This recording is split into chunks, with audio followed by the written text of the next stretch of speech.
So, andito tayo ngayon sa venue ng concert ni Jenson TV bukas. Tatanungin natin siya ngayon ng mga hot questions. So, ito yung unang tanong. Dahil magkasama nga tayo sa Team Charity, kanino ba mapupunta ang mga proceeds ng concert na ito? Actually, kaya ako nag-concert kasi para sa aking alma mater na nag-charity talaga ako para sa IPIL at saka high school sa Masbate. So, almost 500 students ang bibigyan ko ng uniform at saka school supplies. Okay.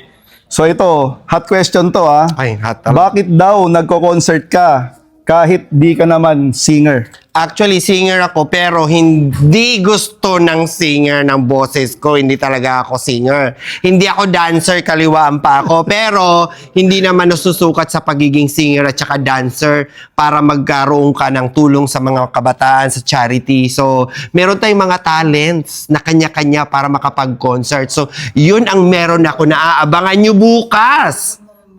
Galing, galing. So ito yung last question na. Ano ba ang mga pasabog or i-expect ng mga tao sa concert mo bukas?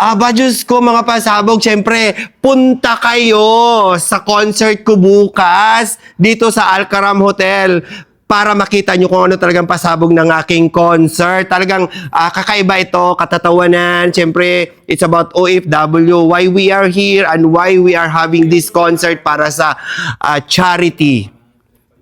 So ayun, kita-kita tayo dito bukas. Yung mga wala pang ticket, pwede kayong mag-walk-in dito bukas. So ayun, available yung mga ticket dito. Ganito. Ole, ole, ole. Ole, ole, ole. Ganun.